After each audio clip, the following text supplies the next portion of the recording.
Hello बच्चों, आइए इस प्रश्न को पढ़ते हैं। आदर्श द्रव किसे कहते हैं?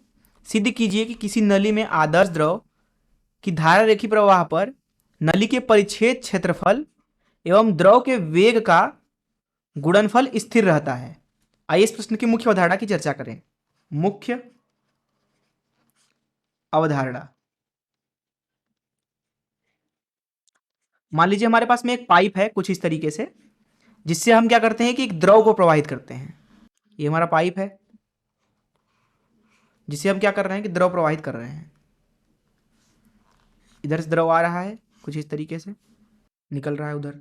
हम मान लेते हैं कि यहाँ पे जिस समय द्रव घुस रहा है उधर का क्षेत्रफल A1 है और इधर का अनुप्रस्थ काट क्षेत्रफल पाइप का जो है वो A2 है।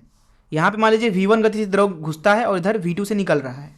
तो यहाँ अगर जो द्रव है वो आदर्श द्रव है, आदर्श द्रव, तो उस आदर्श द्रव के पास निम्नलिखित विशेषताएं होनी चाहिए।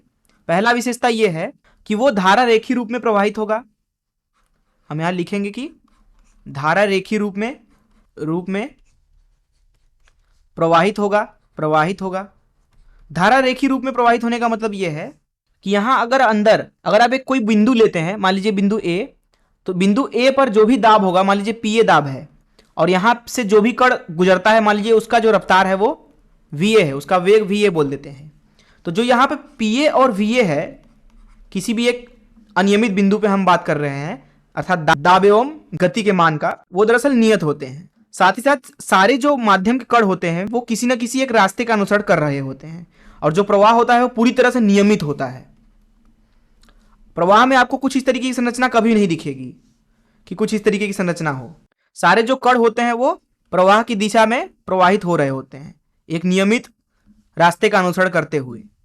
दूसरा जो गुण होना चाहिए आदर्श द्रव के पास, वो होना चाहिए कि वो असंपीड्य होना चाहिए। असंपीड्य होना चाहिए अर्थात अंग्रेजी में इसको बोलते हैं इनकम्प्रेसिबल होना चाहिए, अर्थात उसका जो घनत्व है वो नियत होना चाहिए। साथ ही साथ आदर्श जो द्रव होता है, जैसा कि मैंने आपको बताया कि उसके अंदर कुछ इस तरीके की संरचना नहीं होती है। इस तरीके की संरचना ही तब आती है जब द्रव के अंदर घूर्णन प्रभाव हो। इसलिए हम बोलते हैं कि जो आदर्श द्रव होता है उसके अंदर घूर्णन प्रभाव नहीं होता है।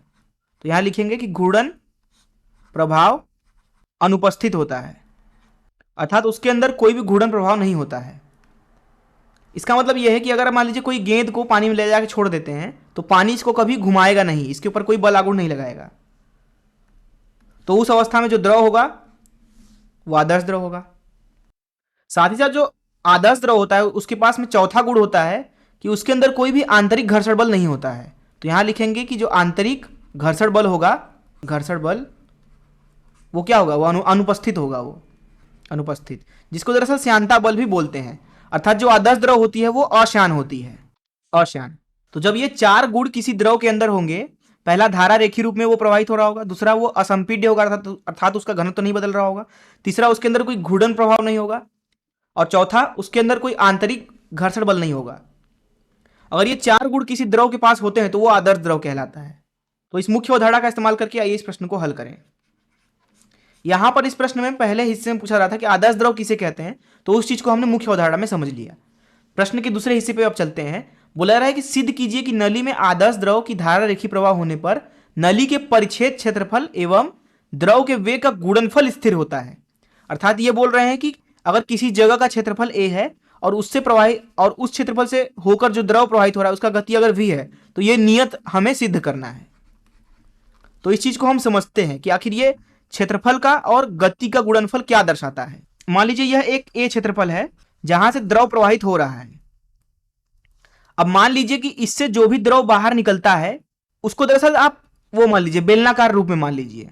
अगर बात करें 1 सेकेंड की, तो 1 सेकेंड में इसमें से आप समझने के लिए ऐसे समझे कि पानी उड़ रहा है और वो बेलनाकार रूप में A क्षेत्रफल से निकल रहा है।